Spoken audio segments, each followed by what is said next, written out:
बंगाल विभाजन के निर्णय की घोषणा 19 जुलाई 1905 को भारत के तत्कालीन वायसराय कर्जन के द्वारा किया गया था। एक मुस्लिम बहुल प्रांत का सृजन करने के उद्देश्य से ही भारत के बंगाल को दो भागों में बांट दिए जाने का निर्णय लिया गया था। बंगाल विभाजन 16 अक्टूबर 1905 से प्रभावी हुआ। इतिहास में इसे बंगभंग के नाम से भी जाना जाता है। ये अंग्रेजों की फूट डालो डैश शासन करो वाली नीति का ही एक अंग था। इसके विरोध में 1905 में संपूर्ण देश में बंग आंदोलन शुरू हो गया। इस विभाजन के कारण उत्पन्न उच्च स्तरीय राजनीतिक अशांति के कारण 1911 में दोनों तरफ की भारतीय जनता के दबाव की वजह से बंगाल के पूर्वी एवं पश्चिमी हिस्से पुनः एक हो गए। बंगाल प्रांत का क्षेत्रफल 4,89,500 वर्ग किलोमीटर और जनसंख्या 8 करोड़ से ज्यादा थी। पूर्वी बंगाल भौगोलिक रूप से एवं कम संचार साधनों के कारण पश्चिमी बंगाल से लगभग अलग थलग था। 1836 में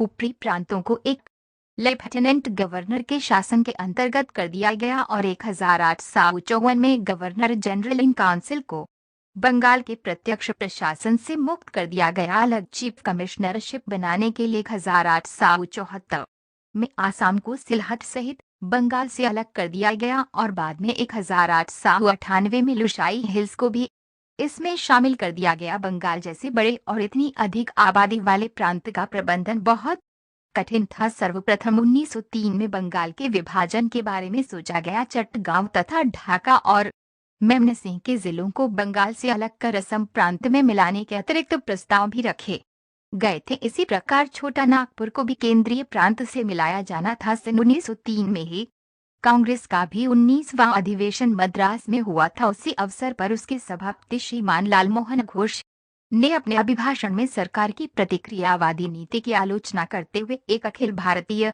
मंच पर आसन्न बंगभंग की सूचना दी। उन्होंने कहा कि इस प्रकार का एक षड्यंत्र चल रहा है। सरकार ने आधिकारिक तौर पर 1904 की जनवरी में ये विचार प्रकाशित किया और फरवरी में लॉर्ड कर्जन ने बंगाल के पूर्वी जिलों में विभाजन पर जनता की राय का आकलन करने के लिए आधिकारिक दौरे किए। उन्होंने प्रमुख हस्तियों के साथ परामर्श किया और ढाका, चट्टगांव तथा मेमनसिंह में भाषण देकर विभाजन पर सरकार के रुख को समझाने का प्रयास किया। हेनरी जॉन स्टरमैन कॉटन, जो कि 1896 से 1902 के बीच असम के मुख्य आयुक्त चीफ कमिश्नर थे, ने इस विचार का विरोध किया।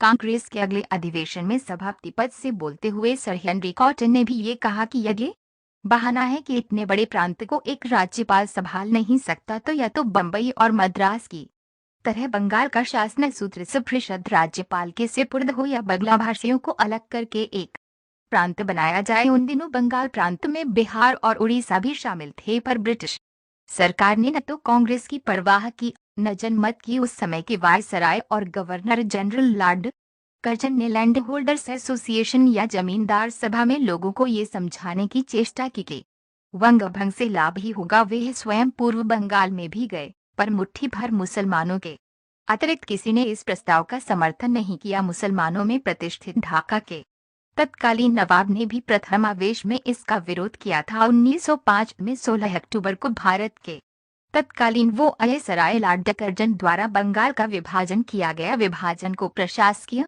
कार्यों के लिए प्रोत्साहित किया गया। बंगाल लगभग फ्रांस जितना बड़ा था, जबकि उसकी आबादी फ्रांस से कहीं अधिक थी। ऐसा सोचा गया कि पूर्वी क्षेत्र उपेक्षित और उचित रूप से शासित नहीं था। प्रांत के बंटवारे से पूर्वी क्षेत्र में बेहतर प्रशासन स्थापित किया जा सकता था, जिससे अंततः वहां की जनता स्कूल और रोजगार के मौकों से लाभान्वित होती। हालांकि विभाजन की योजना के पीछे अन्य उद्देश्य भी छिपे थे। बंगाली हिंदू शासन में अधिक से अधिक भागीदारी के लिए राजनीतिक आंदोलन में अग्रणी थे, अतः पूर्व में मुस्लिमों का वर्चस्व बढ़ने से उनकी स्थिति कमजोर हो रही थी। हिंदू और मुस्लिम दोनों ही ने विभाजन का विरोध किया। विभाजन के बाद हालांकि लगभग राष्ट्रीय स्तर पर ब्रिटिश विरोधी आंदोलन प्रबल हुआ, जिसमें कि हिंसक विरोध प्रदर्शन, बहिष्कार और यहाँ तक कि पश्चिम बंगाल के नए प्रांत के राज्यपाल की हत्या का प्रयास भी शामिल था। प्रबल सार्वजनिक विरोध के बावजूद 20 जुलाई 1905 को बंगभंग के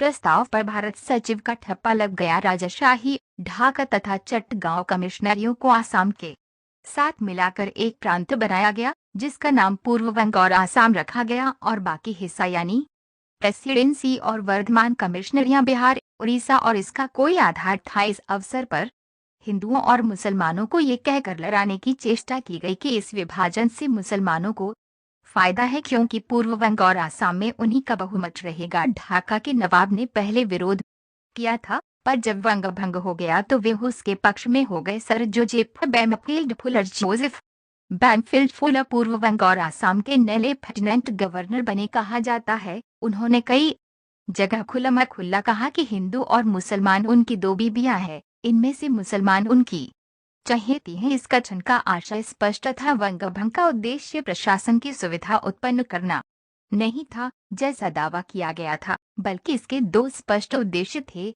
एक हिंदू मुसलमान को लड़ाना और दूसरे नवजागृत बंगाल को चोट पहुंचाना। यदि गहराई से देखा जाए तो यहीं से पाकिस्तान का बीजारोपण हुआ। मुस्लिम लीग के 1906 के अधिवेशन में जो प्रस्ताव पास हुए, उनमें से एक ये भी था कि वंग भंग मुसलमानों के लिए अच्छा है और जो लोग इसके विरुद्ध आंदोलन करते हैं वे गलत काम करते हैं और वे मुसलमानों को नुकसान पहुंचाते हैं। बाद को चलकर लीग के 1908 के अधिवेशन में भी ये प्रस्ताव पारित हुआ कि कांग्रेस ने वंग भंग के विरोध का जो प्रस्ताव रखा है वह स्वीकृति के योग्य नहीं। नए प्रांत में पहाड़ी राज्य त्रिपुरा, चिटागांग मंडल, ढाका और राजशाही दार्जिलिंग को छोड़कर शामिल हुए और मालदा जिले को आसाम प्रांत में मिला दिया गया। बंगाल को न केवल इन बड़े पूर्वी प्रदेशों को छोड़ना पड़ा, बल्कि 5 हिंदी भाषी राज्यों को भी मध्य प्रांत के लिए गंवाना पड़ा था। पश्चिम की तरफ से इसे मध्य प्रांत से संबलपुर और 5 छोटे उड़िया भाषी राज्य प्रदान किए गए। बंगाल के पास 1,41,580 वर्ग मील, 3,66,700 किमी, 2 क्षेत्रफल और 5,40,00,000 की जनसंख्या ही बची थी, जिसमें 4,20,00,000 हिंदू और 90 लाख मुस्लिम थे। नए प्रांत का नाम क्रमशः पूर्वी बंगाल और आसाम था, जिसमें पूर्वी बंगाल की राजधानी ढाका और आसाम का अधीनस्थ मुख्यालय चिटागांग था। इसका क्षेत्रफल 1,06,540 वर्ग मील, 2,75,940 किमी 2 था और जनसंख्या 3,10,00,000 थी, जिसमें 1,80,00,000 मुस्लिम और 1,20,00,000 हिंदू थे। प्रशासन के लिए वहां एक विधान परिषद तथा एक द्विसदस्यीय राजस्व बोर्ड था और कलकत्ता उच्च न्यायालय के अधिकार क्षेत्र को बदला नहीं गया था। सरकार ने इंगित किया कि पूर्वी बंगाल और आसाम के बीच एक सही ढंग से निर्धारित पश्चिमी सीमा होगी और सुपरिभाषित भौगोलिक, नृकुल, विज्ञानी, भाषीय एवं सामाजिक विशेषताएं होंगी। भारत सरकार ने अपना अंतिम निर्णय 19 जुलाई 1905 के स्वीकृत प्रस्ताव से प्रचारित किया और बंगाल का विभाजन उसी वर्ष 16 अक्टूबर से लागू हो गया। 1911 में रद्द किए जाने से पूर्व विभाजन बमुश्किल आधे दशक तक चल पाया था। हालांकि बंटवारे के पीछे ब्रिटेन की नीति डिवाइड एंड इम्पेयर, विभाजित करके शासन करो, थी, जो कि पुनर्संगठित प्रांत को प्रभावित करती रही। 1919 में मुसलमानों और हिंदुओं के लिए अलग अलग चुनाव व्यवस्था स्थापित की गई। इससे पहले दोनों समुदायों के कई सदस्यों ने सभी बंगालियों के लिए राष्ट्रीय एकता की वकालत की थी। अब अलग अलग समुदायों ने अपने अपने राजनीतिक मुद्दे विकसित कर लिए। मुस्लिमों ने भी अपनी समग्र संख्यात्मक शक्ति के बल पर, जो कि मोटे तौर पर 2,20,00,000 से 2,80,00,000 के बीच थी, विधानमंडल में वर्चस्व हासिल किया।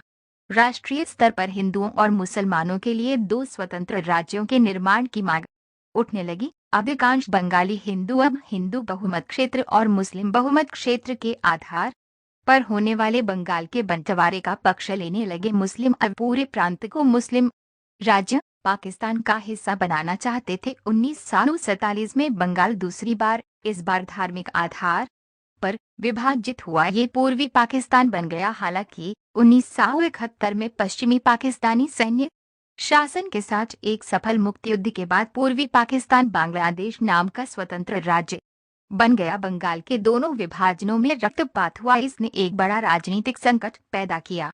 पूर्वी बंगाल में मुस्लिमों की धारणा थी कि एक अलग क्षेत्र उन्हें शिक्षा, रोजगार आदि के अधिक अवसर उपलब्ध कराएगा, जबकि पश्चिमी बंगाल के लोगों को ये बंटवारा पसंद नहीं आया और इस समय के दौरान बड़ी मात्रा में राष्ट्रवादी साहित्य की रचना की गई। भारतीय राष्ट्रीय कांग्रेस द्वारा किए गए विरोध का नेतृत्व सर हेनरी जॉन स्टरमैन कॉटन ने किया, जो पूर्व में आसाम के मुख्य आयुक्त चीफ कमिश्नर थे, परंतु कर्जन अड़िग रहे। बाद में कॉटन ने, जो अब पूर्वी नाटिंगहम के उदारवादी सांसद बन गए थे, सर बेम्पफील्ड फुलर, जो पूर्वी बंगाल के पहले लेफ्टिनेंट गवर्नर थे, को निकालने के अभियान का सफलतापूर्वक संचालन किया। 1906 में रविंद्रनाथ टैगोर ने आमार सोनार बांग्ला की रचना की, जो बंटवारे का विरोध करने वालों का रैली नारा था। वह काफी बाद 1972 में बांग्लादेश का राष्ट्रगान बन गया। इन राजनीतिक विरोधों के कारण बंगाल के दोनों भाग 1911 में फिर से जुड़ गए थे। एक नया बंटवारा हुआ, जिसने प्रांता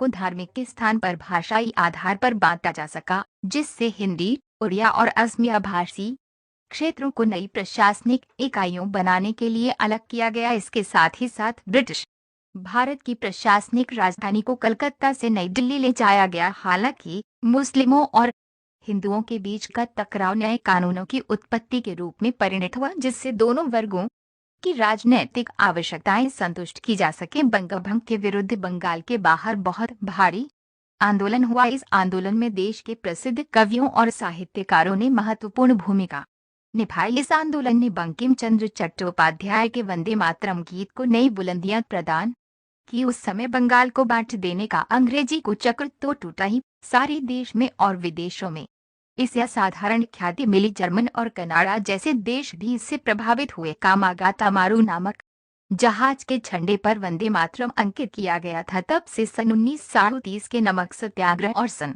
1942 के भारत छोड़ो आंदोलन तक सभी संप्रदायों से उभरे युवा स्वतंत्रता संग्राम सैनिकों का सबसे प्रेरक और प्रिय नारा रहा। वंदे मातरम भारतवासियों की अंतर्भावना इसे नैतिक आधार पर भली प्रकार स्वीकार कर चुकी थी। सन 1911 के 12 दिसंबर को दिल्ली में एक दरबार हुआ, जिसमें सम्राट पंचम जॉर्ज, सम्राट गेइमरी तथा भारत सचिव विलाड डैक्रू आए थे। इस दरबार के अवसर पर एक राजकीय घोषणा द्वारा पश्चिम और पूर्व वंग के बांग्ला भाषी इलाकों को एक प्रांता में लाने का आदेश किया गया। राजधानी कलकत्ते से दिल्ली में हटा दी गई। मुस्लिम लीग का 1912 का वार्षिक अधिवेशन नवाब सलीमुल्लाह खां के सभापतित्व में ढाके में हुआ। इसमें नवाब ने अपने अभिभाषण में हिंदुओं की शोषणों और सरकार की बेमुरवतियों का बड़ा जोरदार चित्र खींचा और वंग भंग रद्द करने का विरोध प्रकट किया।